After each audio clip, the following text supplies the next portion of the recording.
Foul. You want to get on this side. Foul. Maple. Abel. Maple. Over here. Come on.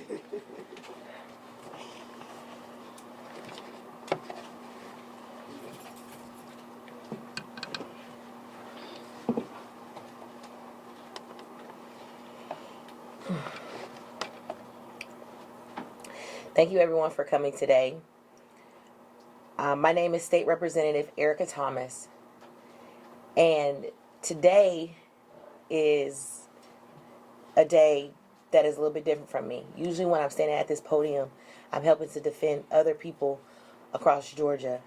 But today, I am sitting here to make clarity and to be very clear about what happened on Friday. I want to make sure that everyone knows that in any way am I backtracking on my statement or am I retracting on anything that I said.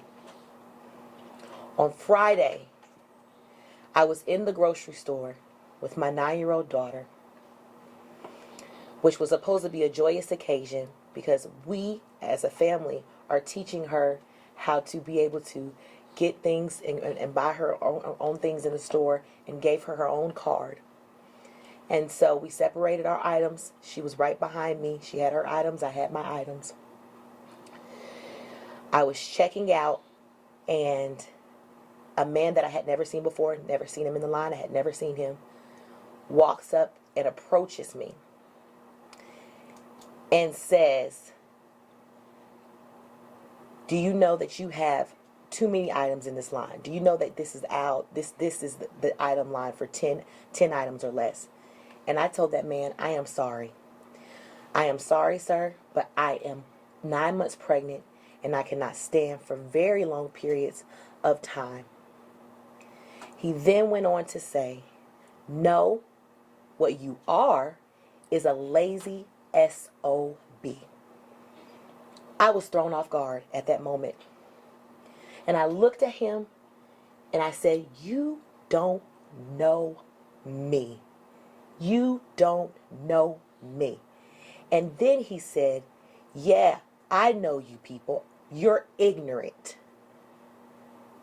And that's when he said, and like I said in the thing before, that's when he said and made a reference to, "Go back where you came from." He said it right after he said, "No, I know you people. You're ignorant." And then after that, he kept berating me and harassing me. And that's when I said, and you can see from when the cameras will be put out from Publix, I pointed to the door, and after he said go back, I said, "You go back. You go back. You go out of this grocery store. You get out. You leave me alone. Leave me alone, sir. Leave me alone." I said, "Are you really going to argue with me?"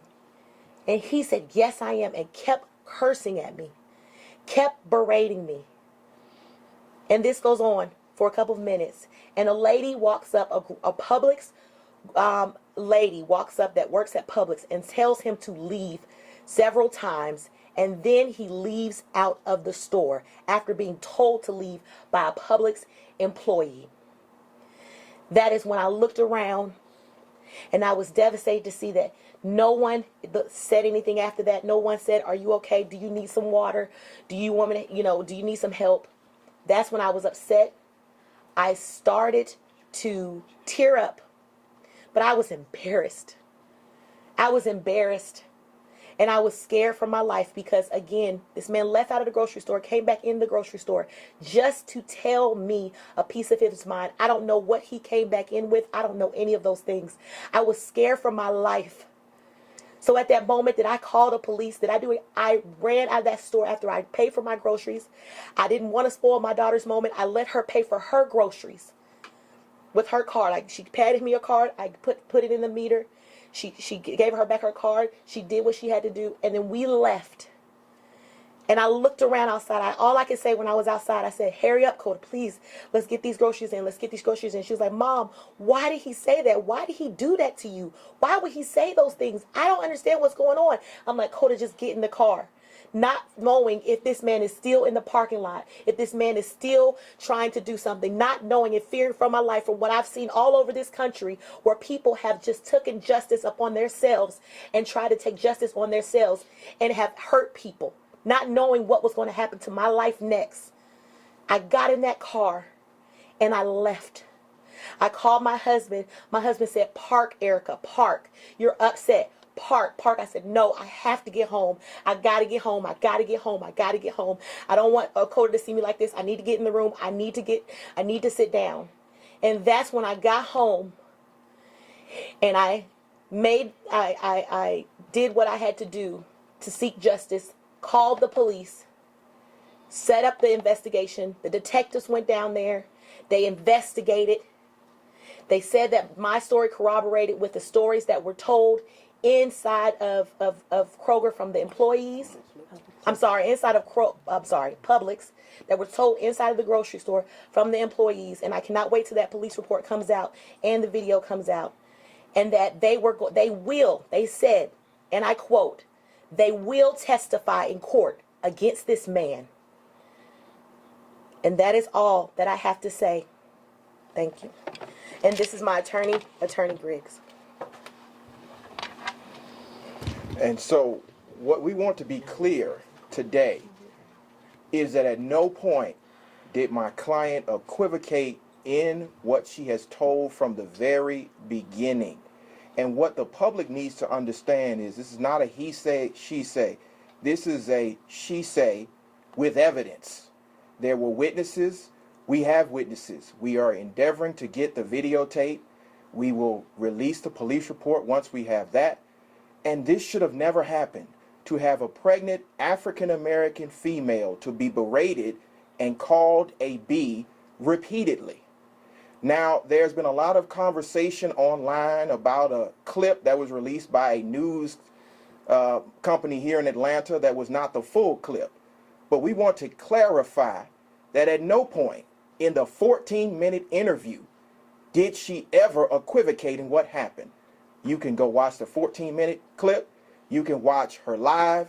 You can watch everything. And you will know that she was berated as an African-American female, called a B, and then the individual came back up, told the story again, equivocated in the story, and then told it again, and in that same press conference called her a B again. People are upset because of the nature upon which she was treated. She was treated as an African-American woman by calling her the B word. In our community, that is the worst thing you can call an African-American woman. And for no one to come to her aid, that's appalling. So at this point, we want to make sure that the media is clear on what happened. We have taken all appropriate steps to contact local authorities. We will continue to cooperate with local authorities. We're asking for Publix to release the surveillance footage, which corroborates what my client is saying, and we're asking for the witnesses to be prepared to testify in court. We would ask the media to be respectful of her time and her condition and the fact that she should be treated like any other citizen who has been verbally attacked. This individual violated Georgia law by placing her in reasonable fear of receiving a violent injury. That is a crime in this state. He also did it in the presence of a child, which is also a crime in this state. So we're asking for law enforcement to act and to act swiftly. And for all of the individuals that are playing sideline detectives online, we would ask you to investigate all of the clips and wait for the police report and the real investigators to complete their investigation. We just want her to know that she is surrounded by individuals that will protect her. This is not 1955. It's not 1965. It's 2019. We don't care what the climate is in this country. In Georgia, the birthplace of civil rights, we know how to respond and we know how to uplift and hold our citizens close. So with that, I want it clear.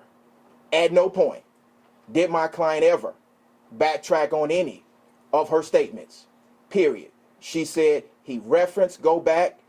She said that he said to go back where you came from, and there are witnesses that will corroborate that. At this point, we're not taking any questions. We do appreciate the media coming. We would like that particular media outlet to clarify the statements that are out in the public, and we want to make sure that the truth comes out.